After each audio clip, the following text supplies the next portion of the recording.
gila naɗa politique ɓooyi ko jiiɗa won ko jiiɗa hen ko welanima ɗum addalma hande création parti comme no mbiruɗa ɗum ni mais gila nden ha joni aussi en jii politique Sénégal presque changeani gila 1960 faade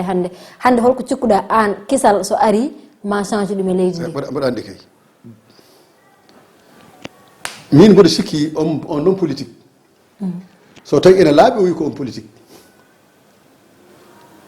o fota ardinde longere makko e nder combat politique mo waɗata sa yi Sénégal wayi no wayi ni ko hande waɗo politique Sénégal ɓe fof gardini ko longere mumen goto hen fof yiyata koko ñaami la politique sénégalaise est devenue mo ganduɗa hutorde ɓuuri wawde yettade ɓurde yawde wallude ha yetto kalis e mbir ko sa waɗani politique a heɓata kalis ngaalu e kalis ene care politique ene caabi politique ko baɗo politique heɓata ɗum hande Sénégal liggotoɗo mo liggaki jangguɗo mo janggani moni kala kene waɗa politique nde wonno ko ɗon ñamirde ɓuuri yawde a faami ɗum so waylaka e leydi kamɓe waɗa waɓe noon ɓe eɓe jaaɓe jiiɗo yimɓe beele eɓe dañi no ɓe ñamiri on so heeɓi ñammina hayso ñammini watta ko coc kono ligganta ko leydi eyyi min mi yiiɗa ɗum min alhamdulillahi rabbil alamin so tawi tan ko ɗum wonno Allah hokki kam hande j'ai une retraite qui est supérieure au salaire d'un directeur général de service au Sénégal Allah hokki kam capacité hande ha aflo ñamam ngo mi ronkorani ko ñami inchallah a faami Allah no hokkiɓe gandal ngal mboɗa wadde gueɗe kewɗe ɗe ganduɗa mboɗa hutorade mi wuura e baggal hami maya taw mi yalaki hay goto a faami sino ko ɗum tan waɗano politique mi joɗoto mi watta politique par ce que politique il y a beaucoup de coups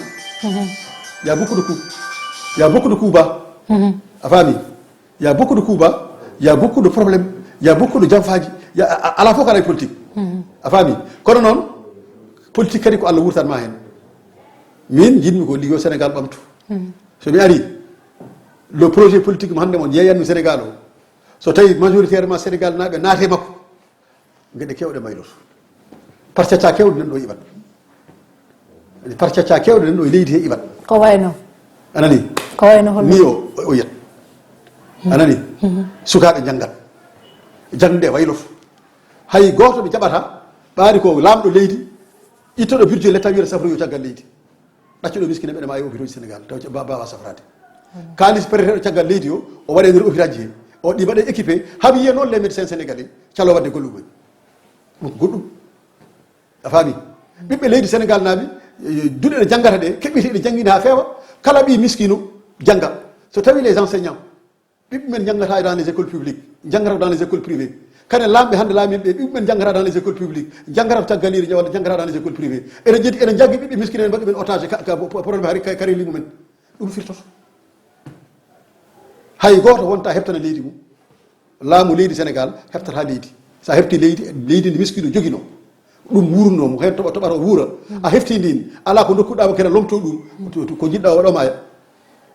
yora une réforme foncière moni kala hokke leydi mum jeyne leydi mum ɓe ngala leydi ɓe ala aɗa fawi aɗa woni wuuro jeeya oɗo ɗo jogui guese capannayyi guese capanɗe jeegom taw oɗo ɗo juuɗe galle mum ala hay guesel gotel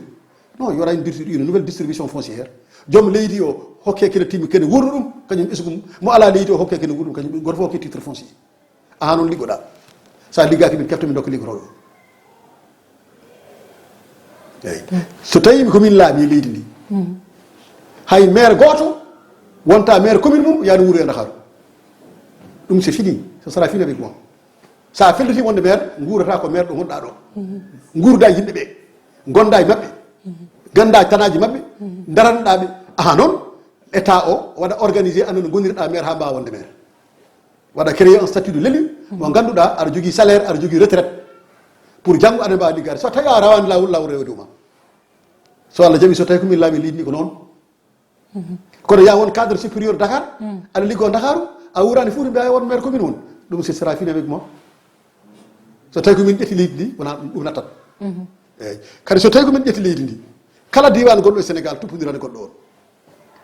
hande saɗa ummo Fouta aɗa fayi Tambacounda ma ndewa Dakaru kono so tawi komin laami e nder manda am a ummoto Fouta paya Casamance ndewa Linguére paya Casamance tawa rewani Dakar a rewani Thiès alay sago diwanuji ɗi tuppodira saabu diwan fof ena wonande gonɗo on diwan jeere so ko remete Fouta ko yeeyoye Casamance ko dañete Casamance ko yeeyoye Tamba ayi hecci haggui mboɗo yeeyi lawol Kaolack tawmi ko sakuji lamɗam ene mbawi leydi ne jooɗa e lawol he fuutankoɓe ɓe jiilo lamɗam paadi ko laana seleng ha laana seleng ara a faami tawi ɗen ɗoto kawlanaɓe ganda fuuta ne sukli fuuta anda kawlam ne jogui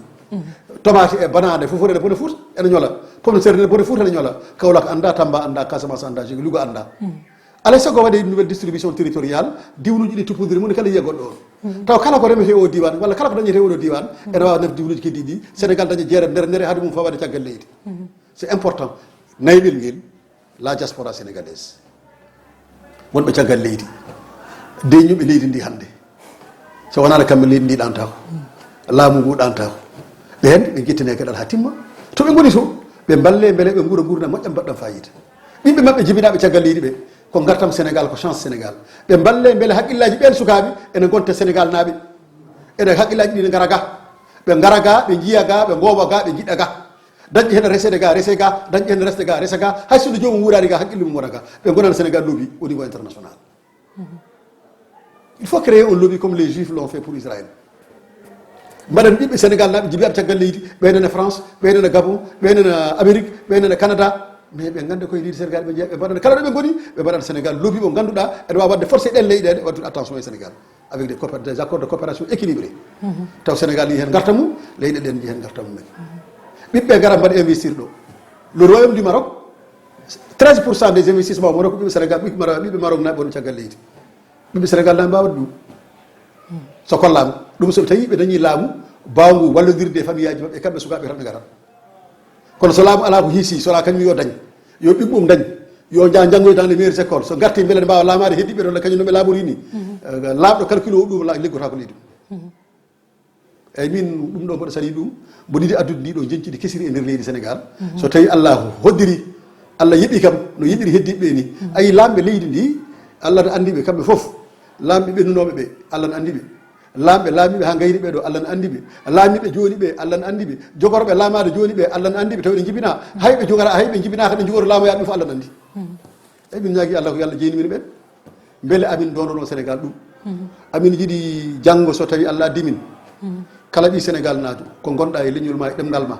a yitoto hoorema e nder leydi Sénégal télévision sénégalais public télévision sénégalais privé radio privé ko wawi wonde foof tu tiendras compte de la diversité culturelle et linguistique du pays dans ta programmation so wona ɗum a heɓata subvention de la presse kala mbiɗo noon wona gonga député ji no jooɓa impôt minen les hauts conseillers ɓe jooɓa impôt haɗa men heɓde ko nos indemnités c'est pris directement sur nos indemnités et versé au trésor public ko salaire momin keɓata o tawat komin ponno yoɓɓe fof ko itama hen d'accord ɗum kamɓe haala ɗum ɓe kalade gonga les députés keɓata mandat mumen mensualisé a faami de tawa ɗum ittaka hen heddo comment la questure de l'Assemblée nationale reverse ça aux impôts mi anda comment l'agent comptable du haut conseil no waɗirta ɗum versé aux impôts mi anda comment la comptable du conseil économique et social no waɗiri ɗum versé au niveau des impôts mi anda kono kam goto hen foof haɗa ɓo hebde indemnité mum ko valeur impôt ko guittaɗo bon heddi e nder laamu no waɗi coñƴe waɗi ñonkoro kewɗe nder a wawata andirde fof mi nani nane ne haala e médiaji mbiya les députés ene keɓa des indemnités de logement kono ko less directement taw waɗaki déclaré ɗum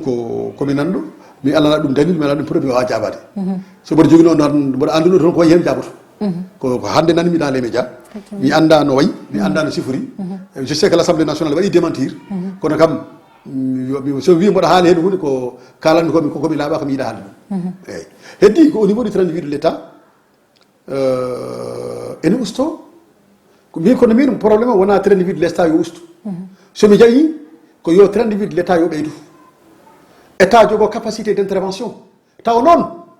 train de vie o hurtotiri koye humtude haajuji yimɓeɓe wona fannude bangguji goɗɗi ene sornana sernaɓe less ene nawana ɗumen ene maha ene sernaɓe galleji walla ene mahanaɓe goɗɗum e goɗɗum ene waɗana des fonds secret ɗe jaade pota yaade ene waɗiri ɗum huilé laamu ene waɗiri corrompre ɓeɗo etc on train de vie mi ala hen kono so tawi ko capacité renforcer les capacités de l'état à avoir des moyens considérables ha ɓuura wadde de mettre en place des missions de service public bawɗe humtude haajuji yimɓe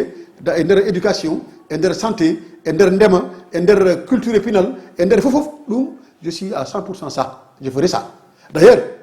hande Sénégal Allah hokki ɗum ngaluji peeñi Sénégal ne jogui feere nena diwan Bakel Sénégal ne jogii phosphate ne diwan Matam Sénégal ne jogii kange ne diwan Kédougou Sénégal ne jogii zircon ne diwan Casamance Sénégal ne jogii phosphate ne diwan Thiès ɗo e goɗɗum joni gaz ari pétrole ari mais Sénégal fota wasde ɓiɓɓe Sénégal naɓe fota wasde heddi ko les contrats d'exploitation de ces matières premières holɗon ɗi mbaɗira est ce que waɗɓe ɗum ɓe ne mbaɗata ɗum nde ɓe miijima leydi ndi walla ɓe miiji tan kamɓe yoɓe ngalɗu hen ɓe galɗine woɗɓe taw wona ɓiɓe leydi ndi dow noon ɓe mbaɗiri ɗum soɓe kaala ɓe mbaɗiri ɗum ko dow inde koye inde leydi Sénégal il faut ɗum ɗo yurde so tawi noon tawi janggo normalement pétrole o e gaz o ene foti waɗede des fonds souverain ɗi ganduɗa ɗi ene dokka kala ɓi Sénégal najo jibinaɗo quelque soit taɗo jibina ina garanti wawde wurde gurdam moƴƴam en tout cas min so tawi ko min Allah henni hen a faami so tawi ko min Allah henni hen 5% des revenus pétroliers 5% des revenus du gaz 5% de l'or 5% du phosphate, du zircon et du fer a faami koɗi kala koɗi gaddi 5% yalta oɗo fof ça va être consacré à 2 grands financements le financement de la santé au Sénégal et le financement de l'éducation et de la culture au Sénégal en direction de la jeunesse ɗiɗo ɗiɗi ça va être ciblé et constitutionnalisé taw janggo kala président garɗo hay sene itti ɗum ma waɗa réforme de la constitution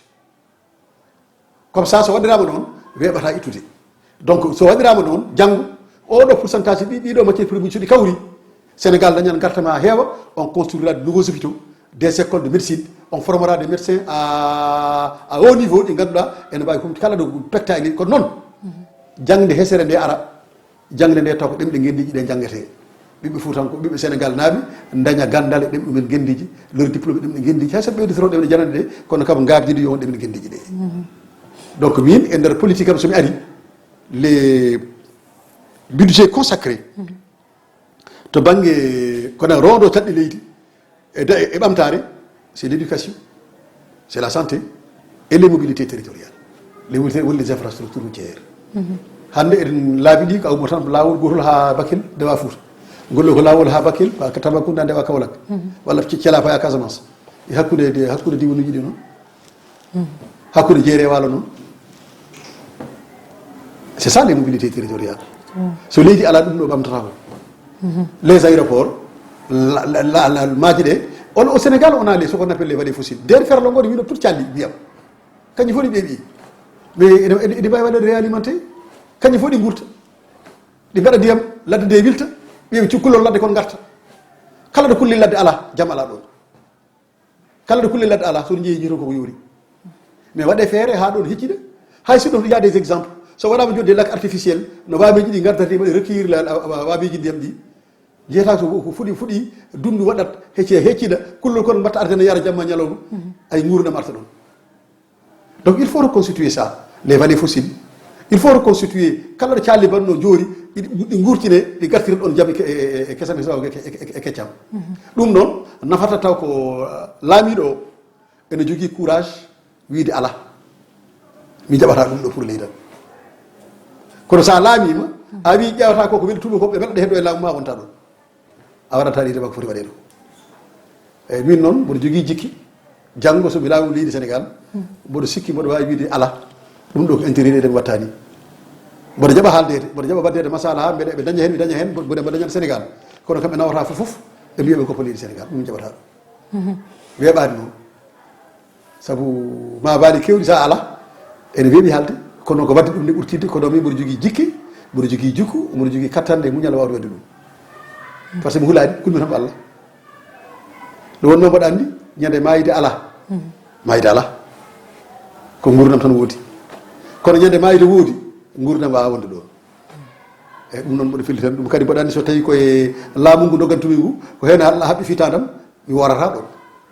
somi laamima ne hay so ɗi ɓe jiɗɗi wardin ɓaari Allah haɓɓani fitadam ɓe mbawata wardin ɗum waɗi on banggue mboɗo fofti kadi mboɗo jogui ni ɗum cuusal e wadde ko miɗɗo ko hamne haala he ko hen goto ko miñum mawɗo leydi ndi hen goto joofaɗo hen ko miñum mawɗo leydi ndi joofi miñum mawɗo leydi ndi hay sinno won koɓe kalata ko eɓe jogui hen gongaji mabɓe kono ɓuri ko wawde hutorade gonal mawɗo leydi gonal miñum mawɗo leydi ndi oɗo dossier pour ha ɓe mbawa dañde no ɓe jettori mawɗo leydi o e hoore mum a faami par ce que ko lukarɗo ko foof Abdoul Mbaye en Diallo Tekki en yimɓe opposition ɓe a faami mais ko hen ɓe gonno avant des contrats ji ɗi mbaɗa signé avant Macky arani ces contrats pétroliers ont été signés depuis Ablaye Wade ils ont été négociés du temps d'Ablaye Wade on sa Macky ala toon a faami on sa Macky ala toon Macky ari tawi ɗon dans la continuité de l'état il a poursuivi le travail heddo est ce que no Macky waɗiri poursuivre ni ko noon fonno waade est ce que no waɗirade poursuivre ni est ce que wona noon fonno waade ɗum ko kanko e conscience makko kanko haala ɗum yimɓe a faami kono min je suis d'avis so tawi ene waɗi ko ɓawli yo laɓin haalaɓe a faami sabu hay so laɓinaka joni hay sino laɓinaka joni waɗama feere ubba joni janggo ma oɗo garoɗe ubbita par ce que ɗum ko wayni fota waɗede préemption fota waɗede ko ganduɗa ɗum ɗo ene ubba ɗum pour le moment ha jomum dañon dañi ɗum a faami kamɓe noddaɓe ɓe foof hande ko comme yaɓe waɗi témoignage ɓe yoga e mabɓe ils étaient mêlés à la procédure de la négociation avec Petro-Tim hande ɓe dari ɓe ko waɗi ceerno Alassane Sall en Abdoul Mbaye en Abdoul Mbaye était premier ministre il a paraphé l'accord du temps de Macky quand il était premier ministre o wiyatano ala kono nden o reeni ko intérêt makko o reeni ko carrière makko ceerno Alassane Sall wi haɓama tuusa e tuusa joni ardimi ko c'est un homme ɗuma mbiyanmi mo ganduɗa ene wiccere ko perkade o wiyatano ala ndo woni ministre de l'énergie wiya o yi contrat ji ne mbaɗi o wiyatano ala pourquoi o ɗacci ko haɓe Macky do wondi opposant ɗo foɗi wiide Macky waɗi ko waɗi ko wona lawol nden o wiyata noon nde ɗo woni ministre nde o renno carrière makko o reni carrière makko o reni ko intérêt makko o reni ko bien-être makko e privilégie uji makko a faami so wonti noon Sénégal ko ma tan kaɗeɗa ñamde gâteau he nde gonta nde mbiyaɗa haala gonga y a un problème min mboɗo wonde Macky Sall minen ndendi coalition mboɗo waɗamo soutenir kono so waɗi ko feewi wiyaɗo feewi so waɗi ko feewi wiyamela hen mi gila min gondi faade ñalawma hannde ɗo ko noon andiri kala nde fewno mi foɓɓudima kelle kala nde fewani mi windi article mbomi ala hen mi natayma ko haabela a faami ko ɗum woni wondude e neɗɗo kalnama hunde o nana so heddo sa haalnima o nani so waɗi jasakumullahu hayran so waɗani o wiyata kam haalano a faami janggo so tawi wonko boni hen a faami o wima ko an mbiyama cahen o wi ala muɗen o tawi muɗotako mo artima wima cahen a faami ɗum min woni hakkude Macky Sall kala kadi wawi wonde foof somin gondiɗo somin certiɗo jamma somin jiniri taw goto mimoɗo e darde mum taw rewani mi ñamade hay wotere a faami kono sat a ari a rewe neɗɗo aɗa ɗamini longuel andi yimɓe tata mbawa haalde kongo woni ɗaminiɗo wawa haalde kongo gaño wawa haalde kongo jiɗɗo wawa haalde kongo jiɗɗo ko jinggowo o wiyatade fo seydi makko gaño o haalta ko sago mum ɗaminiɗo sikkata so haali gongo dañata ko ñami dañata longere nde e hande oɗo saaha ɗum ɗo fof sati Macky Sall aɗani hande a wawa andude jiɗɗo Macky Sall e mo yiɗa Macky hande sati Macky tan ko ɗaminiɗo e gañum gaño o yiiɗi ko yo Macky Sall fokkit ɗaminiɗo o yiiɗi koto Macky Sall fokkit bellangirum ne heddo ɗum hay goto ɓe haalde ko eyi Allah mi yalam noon ɓaari la justice naati hen espérons que c'est une justice républicaine et indépendante bawɗo yaltinde quel que soit alpha quel que soit les pressions yaltinde gongo dans l'intérêt du peuple sénégalais eyi min ɗum tan woni duwaɓe eyyi andi yogay président ji Afrique ene sikke ko yimɓe leyɗele men joƴƴini ɗumen taw yimɓe ko suddare kono wona yimɓe joƴƴini ɗumen joƴƴinɓeɓe ɓe ñande beelaɓe ummoto on fof ummoto ɗo woni les grandes puissances nono leyɗele men ngala indépendance leydi so ala moni mum ala politique mum affaire étrangère ala politique mum défense ndin leydi ala ko wawi haalde comme ɗum nane à l'échelle internationale sowona wabe une grande puissance yaada mum au niveau international les grandes puissances là kañum ene cukli leyɗele ɗe beele ne mbawa yañude influence umen konguɗi mumen ko c'est ces rapports de force internationaux goodi yon lamɓe men ɓe eɓe gaara mbaɗa élection kono hay même dans les moyens des élections c'est les moyens des grandes puissances qu'on leur donne pour mbawa heɓde yimɓe maɓɓe kadi soɓe gaari yimɓe ɓe ngala programme uji ɓe gaddata kalis ɓe cooda yimɓe ɓe cooda basal yimɓe gotiraɓe sabu no kalis o ɗum ɗo woni probléme aji men ce qui fait que so tawi jomumen gaari cikkata ma to ɓaari janggo so gaddi kalis en ko yimɓeɓe ma yimɓe dewro men no kalisaji ɗi dewroɗum affaire kalisaji ɗi ni ɗum woni guine hannde au niveau du Sénégal il y a un processus mo ganduɗa ça a été créé du temps d'Abdoulaye Wade nde Ablaye Wade wi waɗa troisiéme mandat oɗon fof jinno Sénégal dilliri je crois hay président goto goɗɗo caggal ko waɗi Ablaye Wade ko ene foti rentade cette jurisprudence là wasa wiide ne waɗa erreur en ƴeewoya troisiéme mandat tawa la constitution ne haɗi ɗum hasino la constitution ene hokki ɗum sur le plan juridique a faami de les moyens no waɗiri troisiéme mandat kono dans le contexte politique et la jurisprudence politique wiide no abbono ɗum ene wawi ɗum caɗele mais Macky avec la constitution koko hadimo je pense wadde parce que constitution wi ko nul ne peut exercer 2 mandats successifs. Il y a d'autres choses. La constitution dit nul ne peut exercer 2 mandats. Kono la loi n'est jamais rétroactive. Loi bita ko tagal loi ko yesso. A faami loi bita ko tagal loi ko yesso. Kanko Macky o haali o foftini yimɓe ɓe o wiɓe kanko le premier mandat de 7 ans c'est son premier mandat oɗo woni deuxième ko mandat yo yimɓe ɗaccumo tranquille yo yimɓe liggo a faami heddi ko wonɓe Macky aɗa andi cikkata ko so Macky ala ɗo janggo peeji mumen bonan wonno ko meeɗade ɗaminade daña ko daña Macky ko